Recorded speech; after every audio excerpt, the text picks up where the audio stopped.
So please, would you give the first welcome, the first All That Matters welcome, to Adam Firth, the Executive Director of the Singapore Grand Prix.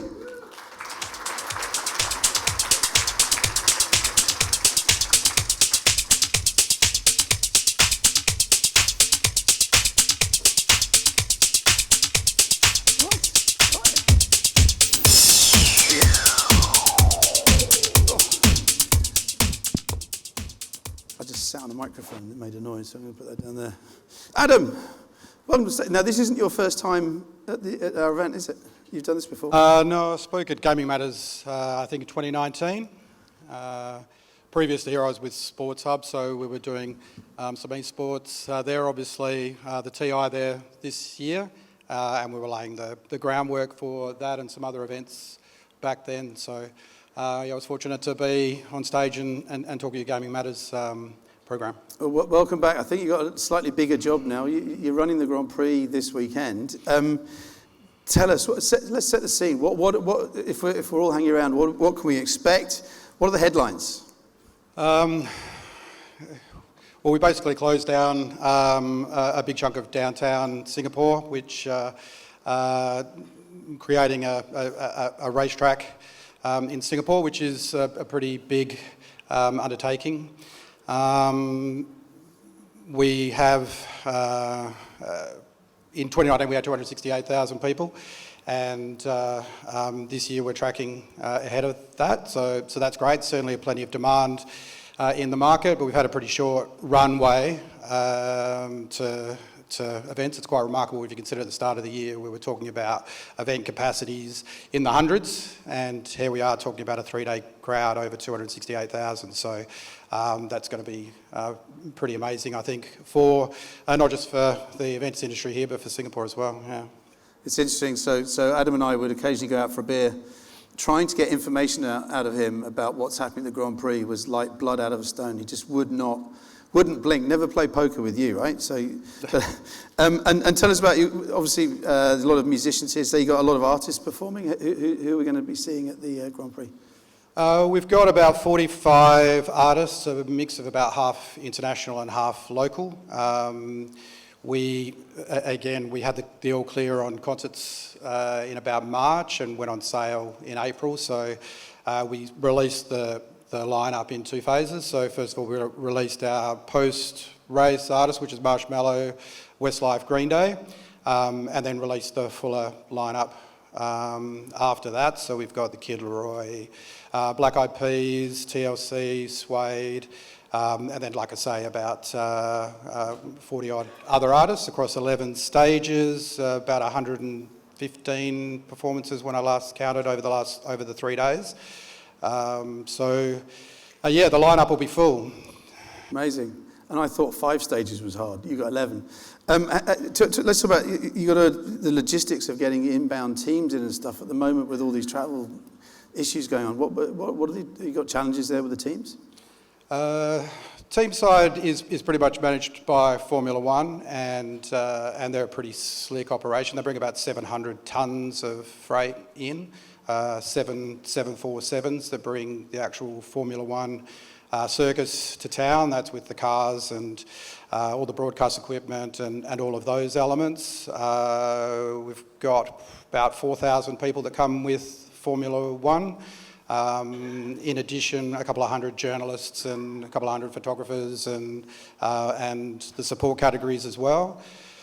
So we have over 30,000 accredited people in the circuit park, including personnel and teams, and we've got buildings that are obviously operational businesses inside the circuit park that need accreditation. We've got a shopping mall inside the circuit park, but outside the ticketed area, but they obviously need to get supplies in overnight, that sort of thing. So just even the accreditation is quite a substantial operation, and making sure that the accreditation is not abused, particularly when you've got a sold-out event. Yeah. So what really are I mean, you don't just put a gate up and shut down the city. What really does it take to close down Singapore?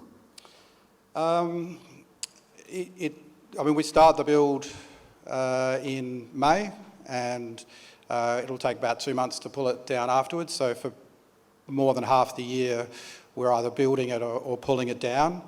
I mean, the biggest thing obviously is we've got a government that is 100% behind the event. The number of government agencies that we interface with is enormous, and they're all quite aligned and help move us through that process. But we try to do it in a way that impacts the city as little as we possibly can.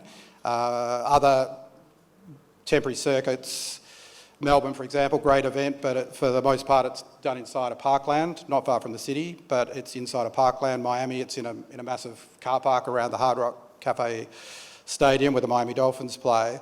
But as you say, we're actually on downtown street. So we try to do it in a way where we make as little impact as we possibly can.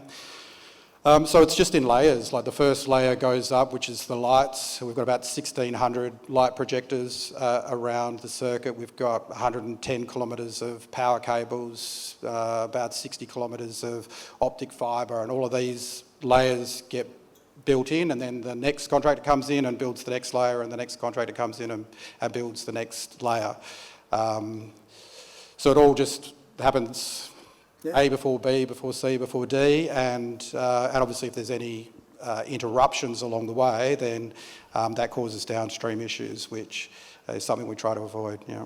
I mean, it really is. For those of you who haven't been there, you don't have to be a petrol head to enjoy the Grand Prix. It really is. It's a proper bucket list event where you've got all this just stuff going on, and then the race as well.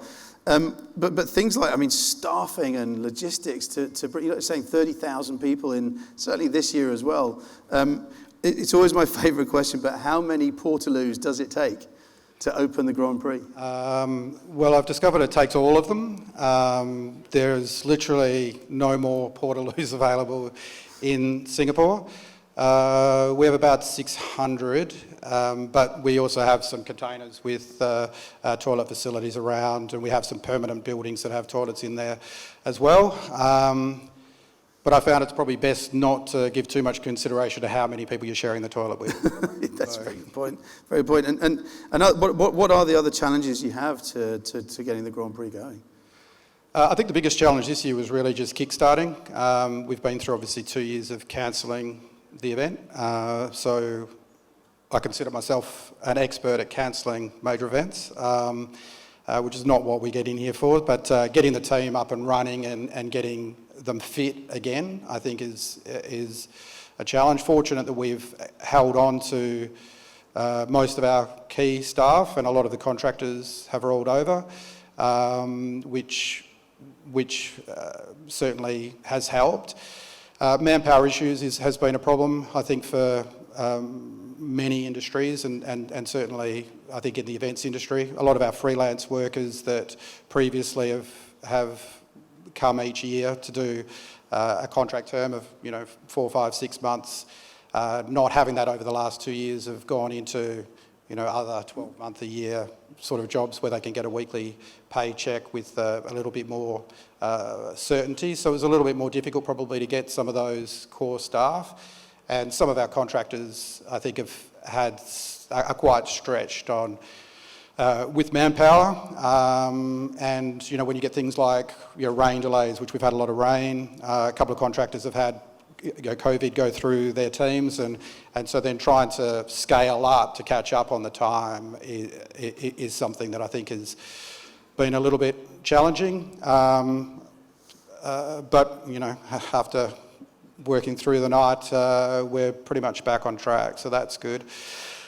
Other things, I guess, is the certain things like insurance, for example. We have an event which is, our operating budget is a high 9-figure sum each year, and not being able to have insurance for communicable disease is something which is pretty horrifying when you think through the scenario of a late cancellation. So, and even other categories of insurance, obviously the premiums have gone up massively because the insurance sector was hit pretty hard during COVID. So there's lots of those kind of challenges that we have to deal with as well. But we're there now, so it's starting to go up, and it's people are starting to land. Formula One, the containers are coming in and they're starting to set up the garages, and the gates are going to open on Friday, and we're just going to have to be ready. We've got quite a bit of, here's a plug for the rest of the week, but we've got Aston Martin here this week, we've got Red Bull here this week. Actually, the thing that I'm looking forward to perhaps the most is the W Series. You got the W Series racing this year, and it's brand new, right? This is the women's series, and they're going to be speaking on Wednesday, I think. But that's really cool. What day is that race? So they will be on track each day. That was definitely a series we wanted to bring. I saw them in Miami, and the cars look good. They're open wheeler, like Formula 3 cars. The racing is good, and it does meet with, I guess, some of the diversity objectives that our organisation has tried to fulfil. So even internal to our organisation, we have a really good mix of in fact, more female workers than male. So I think it's a great series, and I think it'll add something nice actually to the racing on track. Yeah, it's awesome, absolutely awesome. So aside to the bands and the race, what have we got? What do we have to look forward to this weekend? Just having 100,000 people having a good time together, I think, is something that Singapore's been really looking for a while. As I said, we've got a long entertainment lineup. We've got 10 pop-up Michelin star restaurants inside the circuit park. We've got art installations. We've got evening drone shows. We've got entertainment from start to finish. So there's something there hopefully for everyone. And of course, it's possible that Max Verstappen could be named the world champion this week if a few things go his way. So the on-track action is also quite exciting. Yeah. And just final question then, I guess, let's look into the future. I know that the dates have been announced for 2020. 2023 calendar. What are we looking like in the future? So our provisional dates are 15th to 17th of September next year, so I don't know if that's a giveaway for you. So that's our normal window that we're moving back to. The Formula One is going from strength to strength next year, adding more events to the calendar. There'll be a Las Vegas event next year, which I think will be a bit of fun. Might have to go to that one. We'll certainly look to continue to enhance the program that we do have. I think the formula that we do have for the event is something that we want to stay true to. So it will be a sport, entertainment, lifestyle festival, but we just look to enhance it year on year. And we're already starting to look at some of the lineup for 2023. So you heard it here. I know they announced the calendar last week. 15th to 17th is the Grand Prix. That means we are the 11th to the 13th of September next year. Rox, if we could just have a word with the Hilton, get it booked. We'll see you back here. It's mid-September, and there's the Asian Crypto Week happening this week as well, just to make travel even more fun. Look, Adam, brilliant to see. I know you're quite busy this week. You've got quite a bit to do and go and shut down the roads. Got any tickets? I'll look after you, mate. Ladies and gentlemen, Adam Firth. Thank you.